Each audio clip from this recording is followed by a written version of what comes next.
Good morning, everybody. It's my pleasure to introduce my great friend, John Clifford, who is a swallow from Scotland, as you will hear in a minute. We've known each other for, 15, 20 years when we wandered into his bed and breakfast in Crieff. And I sent my wife in to inspect the premises while I stayed in the car outside. And she didn't come back. She just stayed there, and she stayed, and eventually I got out of the car to see what had happened, wondered if she'd been kidnapped, and there we found these most delightful people, John Clifford and his South African wife, Jackie. And we've known them ever since. We've been great friends and a nicer chap you couldn't meet. John has devoted much of his life to helping other people. A really wonderful character. And John, it's with great pleasure that I introduce you to the Hermanus U3A. Thank you very much, Philip, and I reciprocate your feelings. You know, you're a lovely guy, and it's been a pleasure to have you as a friend all these years. Good morning, everybody.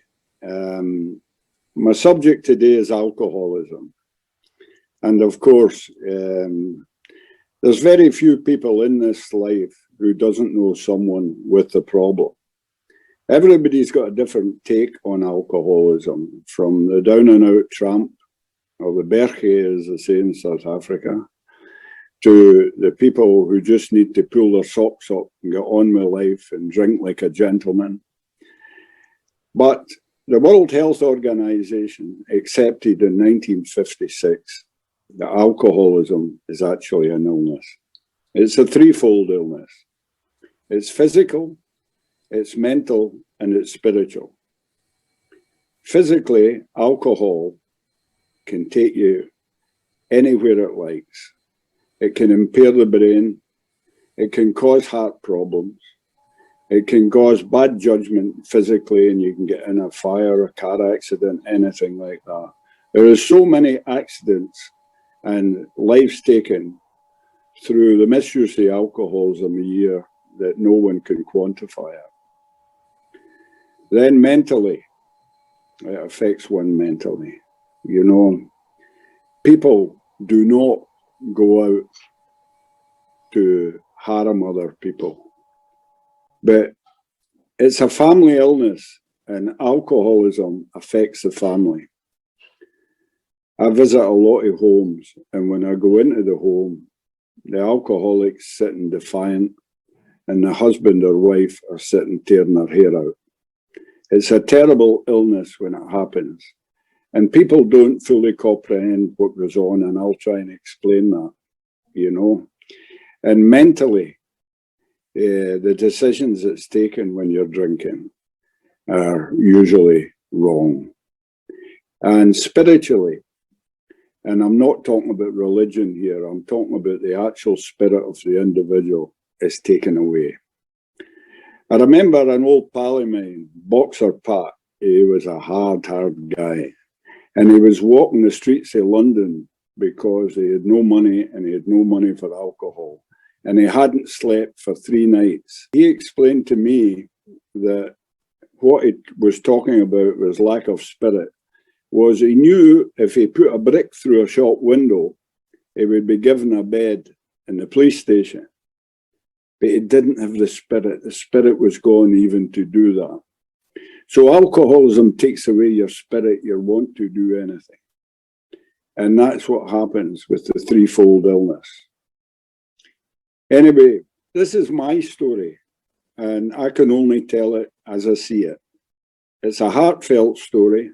I have no notes. I talk from my head, and this is where I came from. I was born in a village between Edinburgh and Glasgow and brought up I was born during the war. Things were tough. We had no less or no more than our neighbours. My mother was a magnificent woman to make sure that food was on the table, and my father was a practicing alcoholic. I had an older brother and an older sister.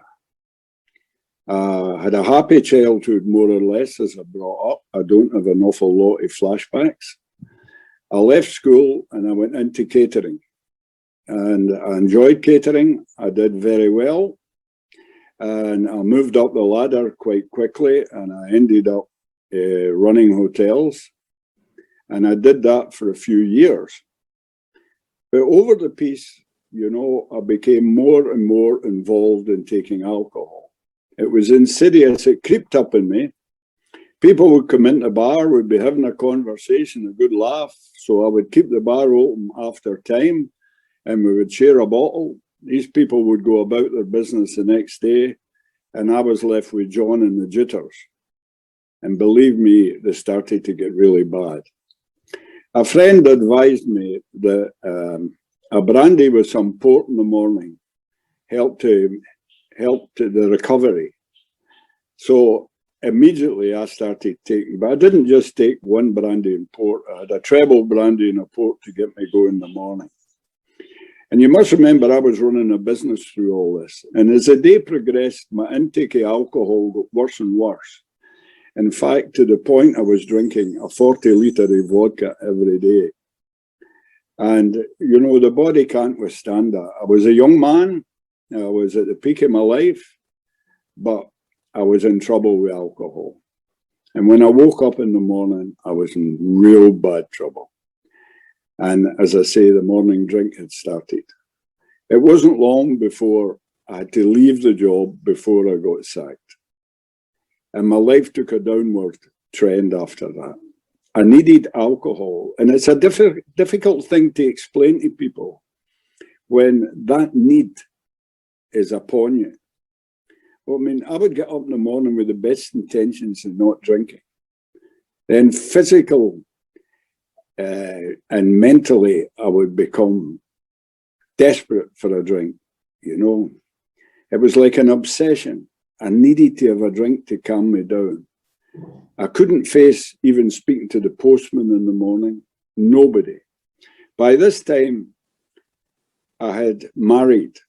And the girl I married, I can't remember proposing. You know, I was in such an alcoholic haze. She was a Sunday school teacher and had never came across a drinker. And I think she decided to take me under my wing, thank God, under her wing. And we were married and we had a wee daughter. And I had lost my job and I had to take a job in a building site.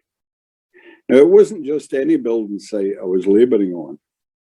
It was in a sewage works in a little place called Walkerburn in the Borders. They were building a new sewage work. And I always used to call it Lavender Lake. And I was shoveling the proverbial. That's where alcohol had taken me. A long way down from being manager of 2 hotels. Anyway, what transpired, my drinking was really out of hand by that time. I was going to the doctor with anxiety and stress. And in those days, I would tell lies about the amount of alcohol I was consuming. So the doctor would give me Valium.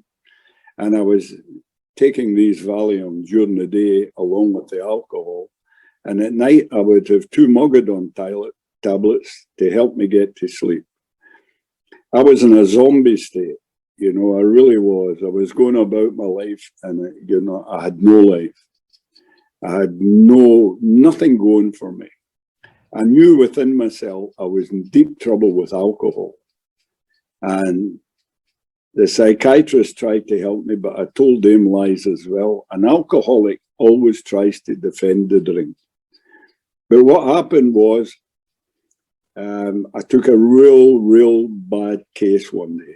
And I was in a club and I felt a sickness come upon me and I went into the toilet and I hemorrhaged quite bad. And when the blood hit the alabaster white basin, I got the fright of my life, you know. And I went back to the doctor and the doctor says, he told me, he says, as far as I'm concerned, I'll give you 3 to 6 months to live. You're in a terrible state. You must do something about it. I says, I'll do anything. And I was prepared. He says, I'll give you a chap's number. Give him a phone. He might be able to help you. And this guy's name was John Pennicook. And he told me, the doctor told me, if you have a drink when you phone me, I'll put the phone down. So I remember that Monday I left the doctor's office and I had to wait till 5 o'clock to phone this John from Pennicook. And he answered the phone. He says, do you have a problem with your drink? I says, I most certainly do. He says, would you like help? I says, I'm desperate for help. He says, well, there's a meeting tomorrow night in Peebles. If you would like to come up, there'll be a few of us there to help you. But don't take a drink. So I remember that day, I didn't take a drink that day. But whenever the shakes got extremely bad, I took a Valium. And I probably took more Valium than I should have done. And at night, I had 2 Mogadon. I woke up on the Tuesday morning, and again, I took Valium to see me through the day. I got the bus up to Peebles from Walkerburn, which was about 10 miles away. And I had to walk the length of the high street in Peebles, and I knew every pub intimately on the way along there. And it was like a magnet pulling me to go for a drink. And I said, no, I'm going. And I went into this place. And I was expecting to find people sitting with bottles and all sorts. I really didn't know what to expect. And here was these people sitting, most of them business people. And they gave me such a welcome. And the first thing I got when I met these people was hope. I got hope. I thought, well, maybe there is an opportunity here that I can turn my life around. And they were so helpful to me, you know. They told me stuff about themselves that I identified with. The identification was very, very important. When you speak to somebody about your problem with alcoholism, unless they've experienced it, they don't really take it aboard. They can only think how it was, but they don't understand how living with that is. But these people had all come through it. And there was one guy, John, he was 5 years off the drink, and I couldn't believe anyone could go 5 days off the drink, far less 5 years. And he was very helpful. Then suddenly, you know, they asked me, has your life become unmanageable through drink? And I says, it certainly has, you know. And they said to me, you know, do you believe in God? And I said to myself, here it is, this is it. It's a religious thing. I knew there would be a catch. And I told them I had been brought up in a very religious family, but because of my alcoholism, I'd lost my faith in any God. I says, but what religion are you lot? And they says, we are not of any particular religion. We are a spiritual organization. We believe that a little faith in God goes a long way. And I says, well, I'll take that aboard. But I'd come this far and I wasn't going to leave it. So anyway, they asked me how I was doing. I says, I'm doing fine. I've not had a drink since Sunday evening. I says, yesterday, I took some Valium to get me through. Mogadon last night, Valium today. And you know, the first miracle that ever happened to me happened at that meeting. There was a guy there who was a doctor. He was also a psychiatrist, and he was home visiting his wife's family in Gala Shields, and he was from America. And he took me aside and he told me, he says, you know, if you want what we've got and you're prepared to go to any length to get it, then there's certain things you must do. And one is if you've got to get off the Valium and the Mogadon. He says, you're not taking them as prescribed, you are abusing them. And he gave me other advice, but that was the thing that stuck in my head. And I went home that evening, I told my wife, I'm going to put the Valium and the Mogadon down the toilet. And I did that. Now, I wouldn't recommend that to anybody, and that is not what he told me. Afterwards, he told me he had recommended I go to my doctor and explain to the doctor the situation and get weaned off the tablets. But I had a small nervous breakdown. I had it in the house. I couldn't work. I was completely and utterly beat. And I used to sit at night, I couldn't sleep. and I would put my head between my knees, and I would squeeze both knees into my head to try and relieve the tension that was in me. I was shaking. If I saw somebody coming near my door, I run into the bedroom and jumped into the bed and pulled the clothes over my head. It was a terrible, terrible time, but I stuck in with it. And that was on the 7th of October, 1975. And suffice to say, I've never had a drink for that day, which is quite incredible. You know, I would never have believed it. My acquaintances that I drank with were taking bets I wouldn't last to the weekend, and I wouldn't have bet them myself. But I hung in there, and people were great with me. They were patient with me. When they mentioned God, I reared up. You know, I didn't want to know anything about God. I was quite happy to take the first step that I was powerless over alcohol, and my life had become unmanageable. Anyway, after about 3 months, I slept one night, and I got a job in a mill pushing a barrel. And it gave me the exercise I needed to help me sleep better. And I started tasting my food again. You know, I was saying, that fish is beautiful. My wife was saying, same fish as you've always been eating. But my taste buds returned. And one of the things that happened, my wife became pregnant again. So my second daughter was born in November. But finances were very, very tight. And I was smoking at the time. And I felt so guilty that we're struggling so bad, and I was smoking cigarettes. And they told me to get a hobby when I got sober, to take my mind away from the drink. One of the things that I was always crazy about was books. When I was 8-year-old, I read Treasure Island by Robert Louis Stevenson. And by the time I was 10-year-old, I could actually tell you every character in the book, and I still can to today, and the whole story. So that got me into reading. So I was collecting books, and I got this book called Is Your God Too Small? And at that time, I wasn't sure about God at all. And it was a Methodist minister in England. It wasn't a fantastic book. But what it said, have you got a little tiny God, or have you got a big God? And I had a very, very tiny God. And it says, well, if you want to test a God, what you should do is you should do something that you really want to do that you've not been unable to do so far. So I says, all right, I'll give up smoking. I'll test this God. So the next day, I put cigarettes away and I stopped smoking. I went to work in the mill, and every time I had a cup of tea or a sandwich, I was desperate for a cigarette. And I kept saying to this so-called God, as they told me, fake it to make it. I was saying, you must help me. And sometimes I said, you must bloody help me. I was in such a state. And I would walk back home again at lunchtime, back and desperate for a cigarette. But again, I've never had a cigarette for that day, which is quite incredible, you know. And I found, the thing about that, I found a higher power in my own understanding, a God in my own understanding. I don't thump Bibles, I'm not anything like that. But when I go to bed at night, I thank God for keeping me sober that day and help me to stay sober.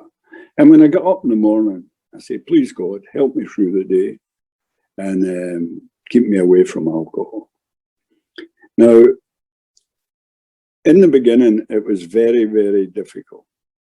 The obsession for alcohol left me quite quickly, but I still had the desire for alcohol.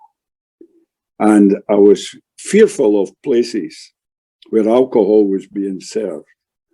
And any mention of weddings or Christmas or New Year terrified me. And I remember I was so scared coming up on the first Christmas and New Year. And I said to my wife, what if people come to the door with drink? What will I do? But people knew I'd stopped drinking. People are good. They never came near. And that Christmas and New Year passed. But I was still trying to adjust to this life without alcohol. And it was completely new to me. Most people that are listening now would have a normal life. This was not normal living for me. I was agitated. I was fearful. I was nervous. But I still kept going. And then a thing happened to me, which was I was 18 months off the drink, but I was still unsure. I was quite happy where I was heading, but I still wasn't finished with the drink in my head. And one of my friends said to me, we're all going to Mallorca. We're going on holiday and nobody drinks and you'll enjoy it. You coming along? And I said to my wife, would you like to come with us? And she says, no, I'm not the alcoholic. If you want to go, that's fine. So you never believe it. 24 of us got on the plane for Mallorca, everyone alcoholic. And it was the best week I had ever spent in my life. These people taught me how to laugh again, how to belly laugh again, how to enjoy myself, how to sit there comfortably. And everything went well to the last night. And, you know, a lot of guys had brought their wives along and everything like that. So in the hotel, they decided to have a wee dance. Now, I'd accepted most things they had told me up to that point. But the fact somebody could dance without alcohol really blew my mind. And I says, no chance. There is no way this can happen. And this lady from Glasgow, she was quite tough. She came up, she says, why are you not dancing? I said, I don't feel like it. She says, are you frightened people will talk about you or look at you? She says, look, they're all enjoying themselves. Nobody even looked at you. Before I knew, she pulled me on the dance floor. And I was like a robot trying to make moves.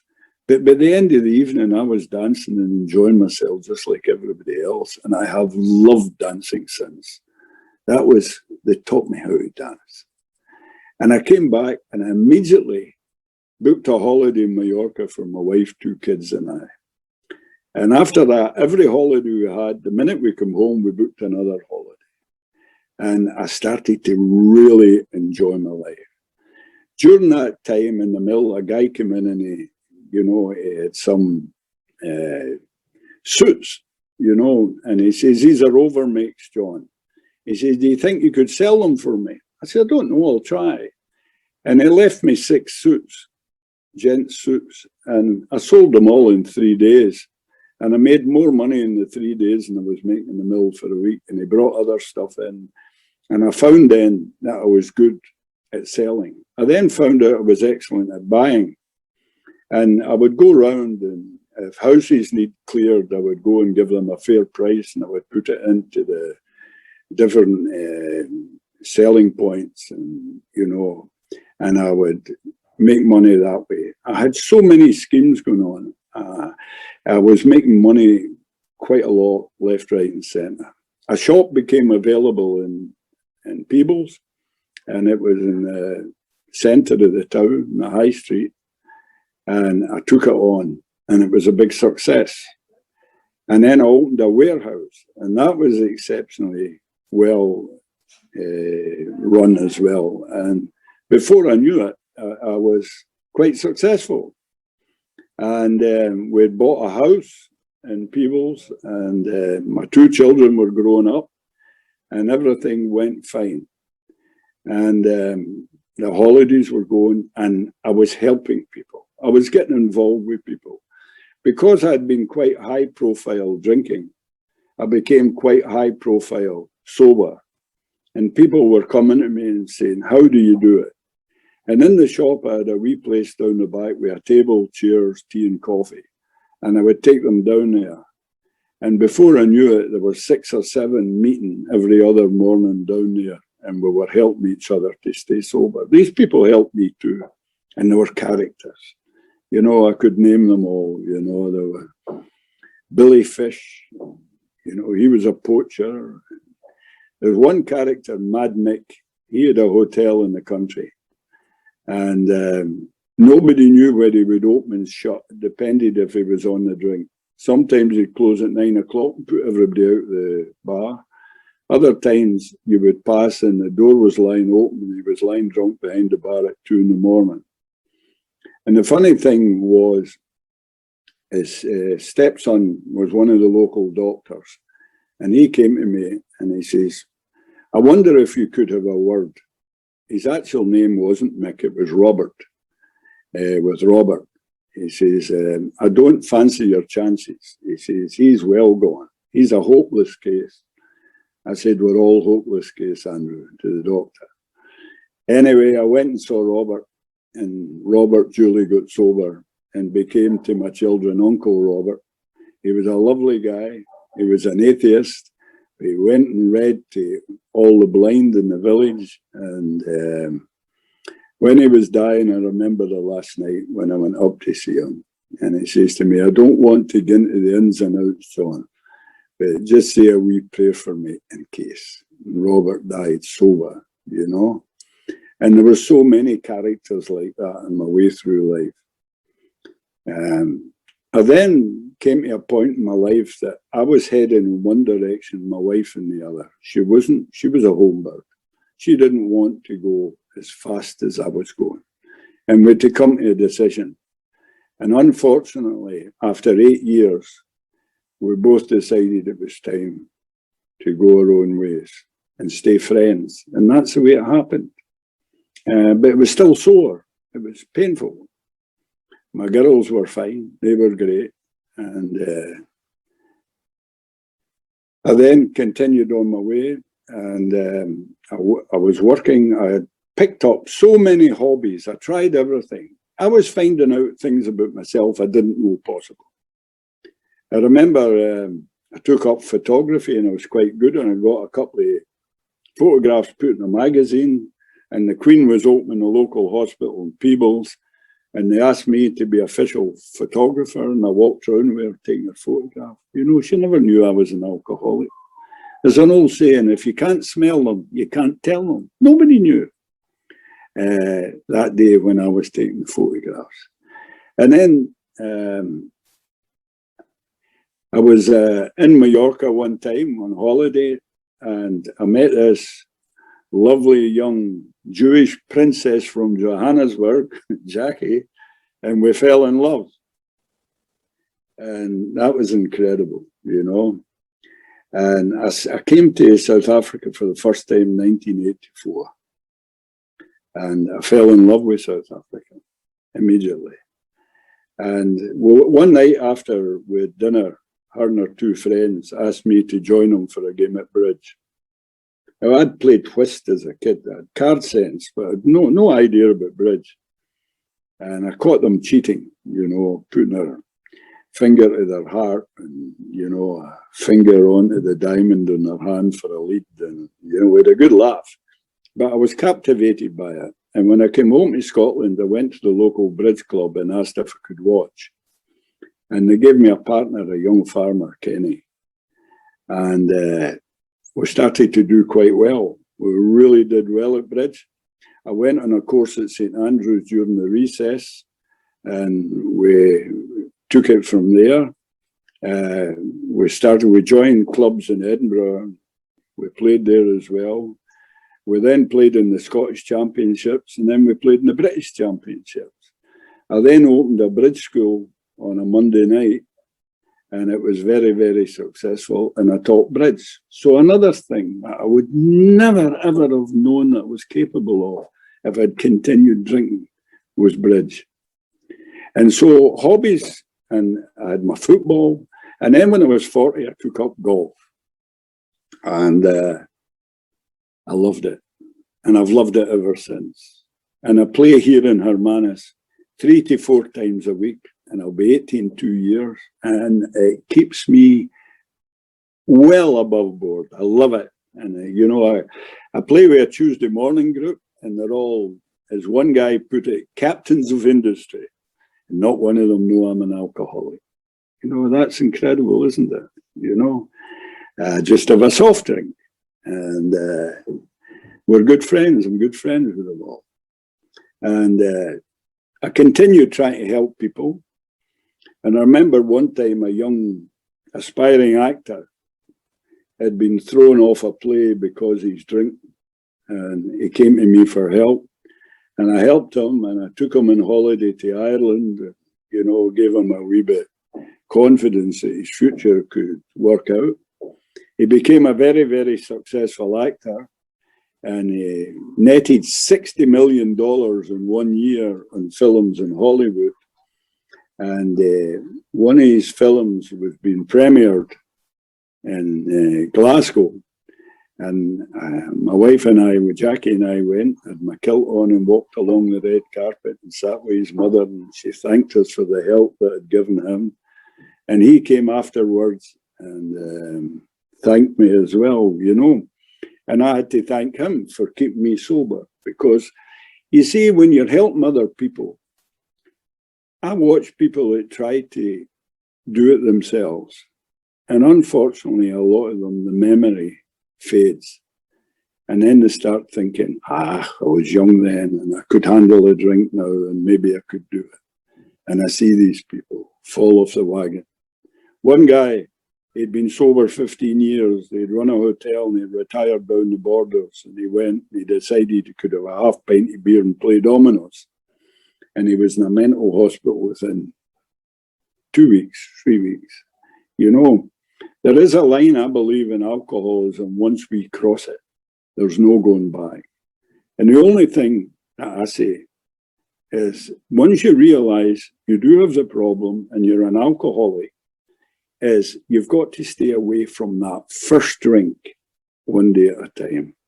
Sanskrit proverbs were found in a cave, as everybody knows, and one of them, more or less, not the literal translation, but what it says, there is 2 days we should not worry about. One day is yesterday, and the other day is tomorrow. And we've only got today. And if we live today the best of our abilities, then we will have a happy life.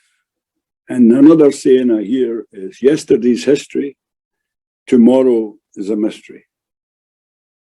So I stick around and I stick with people, like-minded people, and I try and work with people, you know, who have the problem.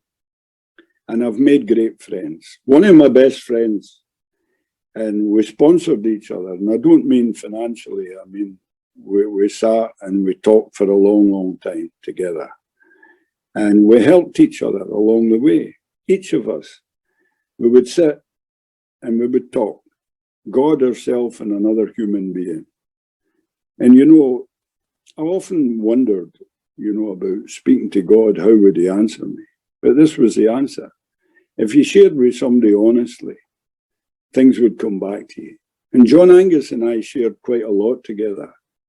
And he would come to me when he had a problem, or I would go to him, and then maybe meet up 2 weeks later, and he would say, you know, what you said, John, was spot on. Another one would come back and say, that was fantastic, John.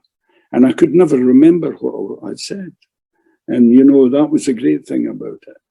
John Angus died 2 years ago, and I went back home to Scotland. I sat with him for the week before he died. And I says, how are you? He says, John, he says, God has taken me this far and he'll take me home, you know. And he died very, very peacefully. Now, alcoholism, people ask if it's hereditary or if it's not hereditary. I don't know. But my 2 oldest daughters, unfortunately, got the problem. And 12 years ago, my daughter, Katrina, stopped drinking. And she's never had a drink since. And her life is taking off fantastically. My second oldest daughter, the year later, she was working in a prison for the criminally insane, and she had liaison with their families. And, you know, these people were real dangerous, diabolical people. And she was going home at night and drink a bottle of wine to try and forget what she'd been in. So she stopped drinking, and she's now fantastic, going well.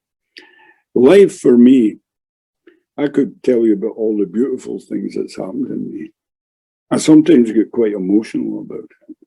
You know, I'm here in South Africa in Hermanus, one of the most beautiful little spots in the world. I love it. I sit in my balcony and I can see the sea. I look behind me and I see the mountains. I'm so content here. I go home to Scotland and I live in Perthshire in the beautiful hills with a flat overlooking the hills. I have my little flat in Mallorca where I look out to the sea. What more could anybody ask out of life? I have a wife I love and she loves me. I have my children who love me dearly, and every time we speak, we tell each other we love them. Yes, I'm an alcoholic, lest we forget. People ask me if I would ever change an awful lot in my life, what happened. And you know the thing about it, I wouldn't change anything. For to get to this point of contentment in my life, I needed to go through that war with alcohol. When I look at the stars at night, I see the stars. I don't take them for granted. You know, I travel a lot. I'll still love traveling. And COVID has stopped me traveling as much as I would like. I've seen so much of the world. And, you know, everywhere I go, it's just a fantastic journey. As I said in the rhyme, sobriety is an adventure not to be missed. You know, do I miss a drink? Not at all. Do I pour a drink for friends? I certainly do, because I've had my share and 20 other people share. Alcohol is a nice thing if you drink socially. It loosens people up and they enjoy themselves, and I give them that right. I'm not anti-alcohol. I just make sure that it doesn't come into John's life. I would like to thank you for listening to me today. It's been a pleasure to come here. I hope I've not offended, or I hope everybody understands a wee bit more about alcoholism. Thank you very much. That was fantastic, John. Thanks so much. I mean, there's nothing like a story given from the heart. And I can see why you're such a good friend to me. And I know you've made 30 new friends today. Absolutely incredible, John. Well done. Not an easy thing to do, to pour your heart out to strangers, but phenomenal. Well done, John. One thing I wanted to ask you is your dad. Did he get over the booze? No, he didn't. He died at 61 with cancer of the mouth. Whiskey drinker, John? Or? He was indeed, yes. That's related. You know that whiskey and cancer of the mouth have an association, sadly. John, I'm gobsmacked. Well done. I've not heard your full story before. Anyway, does anybody else want to ask John a question? I don't want to ask a question. I just really want to say thank you, John. That was very moving and very inspiring. Thank you for sharing your story with us. And go well. Thank you. Thank you very much. I'd like to ask you a question, John. If somebody with a problem comes to you today, how do you help that person? What road do you take him or her down? Well, you know, the first thing I do when somebody comes with a problem, and it's the secret to helping people, is to listen, you know. Let them speak for a wee while. Find out a bit about them. Find out where they're coming from and what's happening in their lives. Then do what I got at my first meeting. Give them identification. Identify with their plight. Then the next thing you give them is hope. You tell them, if it can work for me, it can work for you. It can work for anybody. Please believe me, there is a solution. And if you want it, I'll give you all the help you need. John, you know, as an ex-smoker, I had to stop smoking when I married. The day she said it's like kissing an ashtray. But as an ex-smoker, you know, I detest the smoke itself.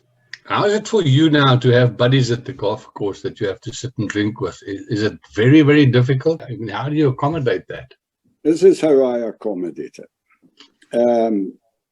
I'm over 45 years sober, away from a drink, you know. And as I explained earlier in my talk, I think social drinking is a nice thing. And I am first to buy a drink when we come off the golf course for my friends. We have a beer. Yesterday I was playing golf. One had a brandy, one had a beer, and one had a Coke, and I had a lemonade and lime or something. Now, if it's a social context, I'm quite comfortable in it. I have no problem. But funnily enough, once people get too much to drink and they start talking the rubbish that I used to talk when I was drinking, I can't cope with that. I've got to make excuses and leave. If I go to a wedding, the first part of the wedding is always good. I love the dancing when there's nobody else on the floor and I can get up and dance. And then once they get a drink in Scotland and they all get on the floor, and then they start putting their arms around my neck and tell me what a great guy I used to be when I drank, etc. I disappear. My wife will turn around and say, "Oh, excuse me, I've got a terrible sore head. John and I are going now." And she makes excuses for me when I give her a wee wink and we get out. Well, let people get on with their drinking. But on the whole, in my house at the moment in Full Clip, I wouldn't like to tell you how many bottles of booze there is down there. I know when booze was banned, my wife was passing it on to all her friends, you know. And if people come in, I pour a glass of wine for them or I pour a whiskey for them. And my problem is, when I pour a whiskey, I cannot pour a wee drop. I've got to give them a good glass. Like Decent dram. I'll attest it's still to that. psychological. My wife will not allow me to pour her a gin. She says, "John, I'll pour it myself." Mm-hmm. And it still, after 45 years, annoys me when somebody gets a wee drop of whiskey in a glass and they shake it around, they have a wee sniff, and they have a wee tipple at it, and they put it down, and another wee sniff a wee bit later. And I feel like saying, "Bloody drink it." You know? But that's psychological in my mind. I have no problem. All my buddies take a wee drink at the golf course. Now, isn't there a time where you feel, look, I better warn this person? When do you actually cross the line, or is it different for everybody? Well, you see, it is different. There is that line. Some people, when you speak to them, can stop before they cross the line. You know, there's no definitive answer to that. But most of the people, when they come to me, I'll be quite honest with you, have gone well over the line. By that time, when they're looking for help, it's not, maybe I've got a problem. They know they've got a problem.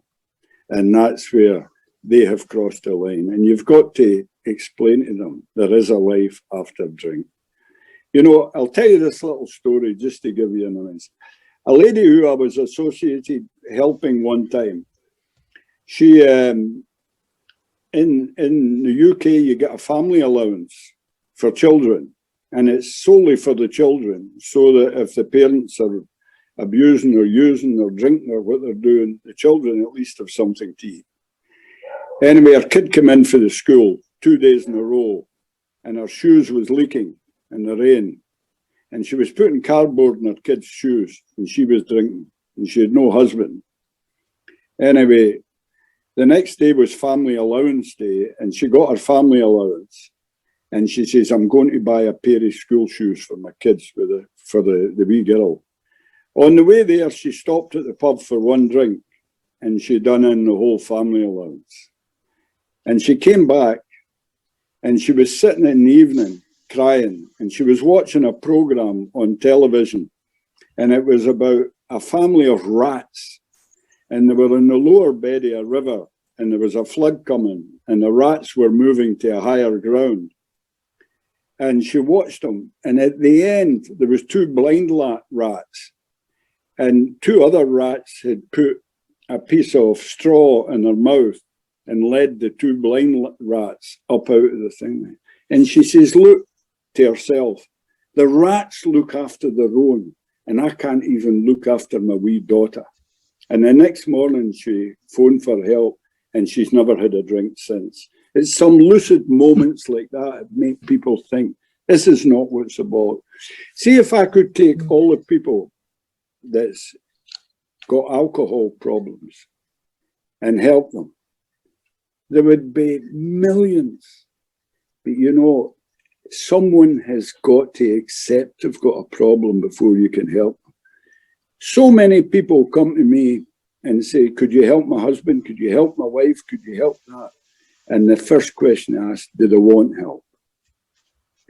If I went to somebody and they hadn't asked for help, and I said to them, would you like some help with your alcohol? I'd probably get a punch in the nose, you know.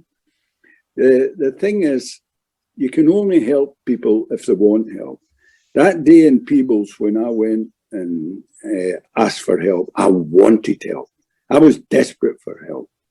And, you know, throughout the world at the moment, I know there is probably, and a fellowship I belong to, there's a conservative estimate of over 3 million recovering alcoholics. And that is quite fantastic. It only scratches the surface. I went to a meeting in Atlanta, a convention last year, and there was 75,000 at the meeting in the Atlanta American football ground, and it was electric, you know. To see people, I remember a priest said to me, he says, you know, John, the difference with you and I, when I give a sermon on a Sunday, I hope it resonates with my parishioners, and they go away and I don't know how it's affected their life. He says, when you go into a home where it's a broken home with alcoholism, you actually get the opportunity to see the recovery.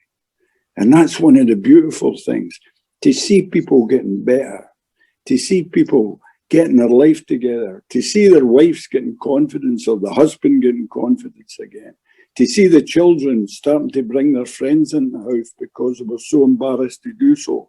When you see all that happen, it uplifts the soul. It makes you feel everything's worthwhile, you know. And as long as I'm living and I'm still able to go about, I shall continue trying to help people. My mother used to say that if you're having a drink by yourself, then you will start getting concerned. Is there any truth in that? Well, you know, there is a lot of truth in it. You know, there's a lot of aspects you've got to question yourself on drinking. And one of the first things, you know, is it affecting your marriage? And then is it affecting your health? Is it affecting your finances? Are you drinking alone? Are you drinking to forget things? You know, there's so many little questions that you can ask people and get the answer. I remember a lady, she had never been in a pub in her life. She was 54. Nita was her name. And she lost her husband, and the doctor recommended she have a wee sherry at night.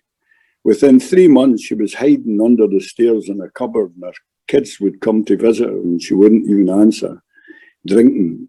And she stopped drinking after 6 months, and she was a raging alcoholic, and she had never been in a pub, you know. So circumstances can bring it on as well, you know. So, you know, you don't know, you know. Sometimes people say, oh, well, it's underprivileged upbringing or this and that. Or maybe it was people that were in the Navy. You seem to see a lot of people, and then somebody comes in completely opposite end of the social scale, and they've got the problem. You know, I know that in Westminster, you know, there was a meeting for up to 22 members of Parliament at one time, about 5 years ago. They used to have a meeting on a Tuesday, who had stopped drinking. You know, it's no respect to the persons. It doesn't matter where we come from. And, you know, if you don't know anybody that's alcoholic, that's unusual. You know, we always used to hear the stories about the old uncle and the old aunt, and, you know, this one and that one, and cousin Jim, and, you know, it's quite endemic, you know, and I wish that more could be done for them. I think nowadays they tend to put more thought into people with heroin addiction and something like that, you know, but there's 50 times more people with alcohol problems. And, you know, the amount of work that's lost. People don't turn in on a Monday, they don't turn in on a Friday, you know. I've went in and sat with welfare people and businesses, and I could look at the books, and I didn't, but I could tell them where their alcohol problem was. I would just look at their absentee list, and if a Monday was a regular on it, it told me they'd been on the drink at the weekend. Nobody has 7, 8 Mondays off in a year just by pure accident. And they've got full employment on Tuesdays. So, you know that they've been abusing things. John, that's brilliant. I think nobody wants you to stop. Your stories are so wonderful. John, I do want to ask another question. I believe if somebody has stopped drinking, but then slips back, it's doubly difficult for that person to become sober again. Is that true? Very true indeed. You know, the thing about it, it's like, we were talking earlier about somebody giving up smoking. You know, if they start smoking again, it's back to where they started. And it's the same with alcohol. You know, it's not as if you can start building up again then to alcoholism when you start drinking again. It's right back into it. And there's an old saying, when you have experienced sobriety, when you've experienced the gentleness and you've experienced the contentment in not drinking, and then you go back to drink, well, you've got a head full of booze and a belly, a head full of memories of sobriety and a belly full of booze, and they don't mix. And it makes the person usually drink a lot harder. But to be fair, some people call them convincers. And it convinces the person, if they've not already accepted 100% they're alcoholic, and they go back out and take a drink, the next time they come in, they don't need any more convincers. But the funny thing about it I've found is up to 2 years is a dangerous place. But each month that goes on up to the 24 months that they can get by, there's less chance of them drinking. Then you go up to a 10-year basis, and it's about 3% would drink again.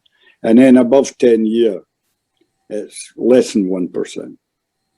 People have found such good structured, happy lives that they have no need for alcohol. You see, alcohol is an escapism and took us places we wanted to go. What we find in sobriety, that the things we wanted to do with drink and dream about doing with drink, we do in sobriety, and we can remember it all, you know. When I go to bed at night, I remember it. I wake up in the morning, I remember it. When I was drinking, I went to bed and I woke up in the morning, I couldn't remember it. Completely different life. I've lived 2 lives, one in a war with alcoholism and one with the freedom of sobriety. Thank you.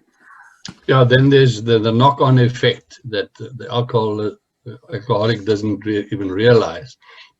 Long after he's gone, if people coming out of a abused childhood because of that, you know, they become oversensitive to it, and then the people that they live with later on suffer because of the guy behind them that they never even knew, you know, that has this effect on them that you've got to overcome, basically. So it's a long-lasting effect that it has on you. Yes, as I said earlier in my talk, alcoholism is a family illness, but it's also a family recovery. And, you know, when we get sober, we look back on our drinking life.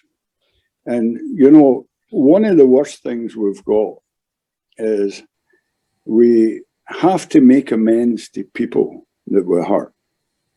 And, you know, that's not easy. But if I had been drinking, you know, and I had made a malicious comment to somebody or their wife, and I remember it when I'm sober, and I'm walking down the street and I pass that person and they don't speak to me, that's not good for my soul or good for my mind. And you need to have the confidence to face that. So you go out of your way to stop that person and say, excuse me, I would like to apologize profusely for my behavior 2 years ago. I have now turned my life round. I no longer drink and I'm deeply sorry. 99% people accept it. And you find out the next time you see them in the street, they say, hello, John, how are you doing? How are you getting on? So it's a complete turnaround in your life. You've got to turn your life around. You've not to have any regrets. You've not to be looking over your shoulder. You have to clear the past. You have to get rid of the rubbish. You have to start living a new life and a clean life. And people respect you for it.